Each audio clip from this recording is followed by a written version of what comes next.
Hey, it's me, Friendly Neighborhood Put-A-Hat, or Laura, and today we're going to do this month in nail polish for January. The first one I did was Rimmel Rags to Riches. This is a really pretty color. It's like a dollar bill or an army green color with gold glass fleck shimmer, which glass fleck shimmer is a big deal with me. You hear me say this a lot. It kind of gives you, it really like shines in the sun and has a sophisticated sparkle without, I don't know, it doesn't feel too glittery or overwhelming. Like a lot of the glitters are just too much for me, but this is just more shimmer and it's really pretty. I wore this to watch the Bison win the national championships. Here's running, go Bison! Okay, next I've got Sinful Colors Let's Talk, which I wore to watch the Vikings lose their wild card game. Anyway, this is going to look blue on camera, I can guarantee you this, but it's not. It's purple. It's like Viking helmet purple. It's a metallic. It's a really pretty color, but I'm just not a purple person, so I really only wear this for like team sport, football related things, but other people would really love it. I should love it, I just don't. Then I put a gradient of Shine of the Times over this. This is like, it might even be, but it's like little pieces of mica. It might actually be pieces of mica, I don't know. But it's little flat shards that they change from like copper to green, and they look different over every color. It's kind of a cool polish. Again, I just don't love it. Lots of people do. But I'm just not a flaky. I don't love flakies. They're just okay. And then I put matte polish over the top. This is NYC Matte Me Crazy. And it gives it like, if you put it over metallics, it gives it like a brush metal look. It's pretty cool. Then I did a finger paint Go Van Go. Now I really like this color actually, but it's the kind of color that, like if I had short nails, like, you know, just to the fingertips, it's the kind of color that would look really chic. Now it's a little overwhelming on my length of nails, but I still like it, so I still wear it. Then I use my dotting tools.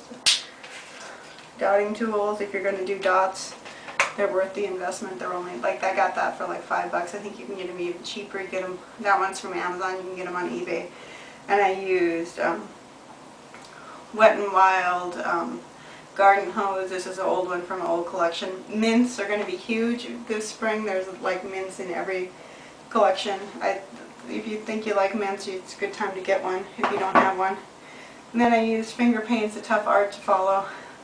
This one is a disappointment. It looks black in a lot of lights. I wanted it to look like dark pine green in every light, and it just doesn't. And I also used one dot of Rimmel, the Rimmel Rags to Riches in the center, which was a bad choice because that just didn't match. I should have used just the other two colors to dot. Then the next thing I did is I did sort of a sandwich. I did one coat of Wet n Wild Mega Last Don't Break the Ice. It's a sheer shimmery white polish. It's pretty cool.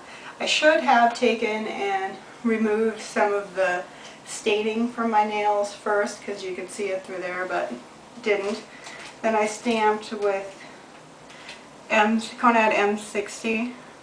Yeah, this one. And I used Whirlwind White and the Sally Hansen Insta Dry, which I hate this polish. It's like thick and gloppy. It doesn't even out. This is terrible, but it does work for stamping. I don't think you can get this color anymore.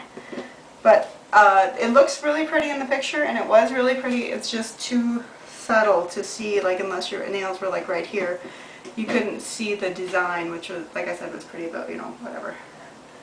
So I would do it, like, I'd take dotting tools if I did it again and do like a bunch of swirls, because I think you would be able to see that. Then my Zoya order came. The first one I did was Zoya Roxy. Now I wanted this to be a plum version of Zoya Jade, which has smaller glitter particles, like micro glitter. This has regular glitter in there, but it's a it's plum jelly with glitter particles. Very pretty. I'm still really happy with that one, although I would have been happier if it would have been exactly Zoya Jade in a different shade, but whatever. This is Zoya Daul. I wanted this to be a grape polish with gold glass flex shimmer, and it is, but you put it on and the colors like blend together. I'll link a picture somewhere that is more accurate than mine. Mine's not that accurate. If you imagine mine, it looks like gold tips and this mauve color, but if you swirl those together, it gives like a mauvey, bronzy color. Not great for my pale skin. I'm hoping that when I'm tan in the summer, I use sunscreen all the time and I'm pale, so I don't really get tan, but that would work. And then I tried to do a gradient with Zoya Rica. Zoya Rica is gorgeous in the summer. It's a coral, orangey coral with gold flex shimmer. It just shines beautiful. But these two colors don't go together. But I just wanted to try it, and I tried it and I thought it looked kind of cool. So I wore it anyway, but then after a while I had to admit that, you know what, colors do not go together. So I took Wet n Wild Black Cream, which works really great for stamping, and I used the Conad stamp again and used that one to go over it to kind of make it blend better, which it sort of did, but frankly it just didn't match. Then my last one from my Zoya order was Zoya Christian, which I think would be a great like a nude blue, work appropriate kind of color for somebody. It's a gray leaning blue, but in the pictures it's closer to the picture on my thumb. It's just a little bit too cool for my pale skin. I can sort of pull it off, but it's not really for me. Then I took Essie Niece's Nice, which is just lavender cream. Not much to say about that, it's perfectly fine. And then I put a coat of Pure Ice Mint Dream. And if you like this in the picture, go get a bottle, because they stopped making it at the beginning of the year, stopped producing it. But you can probably still find a bottle at your Walmart for $2. It's really cool. It only really works over light colors.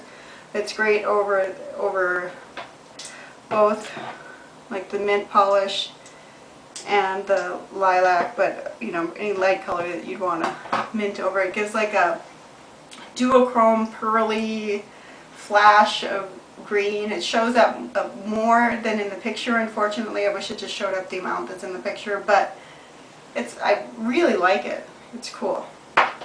So then my last manicure is this one, which is OPI 2 Plums Up. It's perfectly fine. I did it this color, and then I put the matte top coat over it after that, which gives it more of a velvety look. I kind of like that with dark polishes. Then I tried to stamp over it, which works if you matte polish and you stamp it over with the same polish and then don't put a top coat or anything. But I was goofing around and I thought, well, I'll just try a bunch of different designs on every finger. Well, if you do that, your eye doesn't really pick up on the patterns that it would if they were all stamped the same, and you'd see a subtle, and you'd pick it up and you'd kind of still see it, but it's like, it's not going to focus anyway, but it just doesn't work. I didn't even try to take a picture of it because I just knew it wasn't going to show up, but it would work if I did them all the same pattern. But anyway, and it's best to do something that's more of an all-over nail pattern that shows up more, rather than like a single stamp that goes in several different places. So anyway, that was my nail polish for this month. I hope you enjoyed it. Pictures are coming at the end. Waves to the wavies!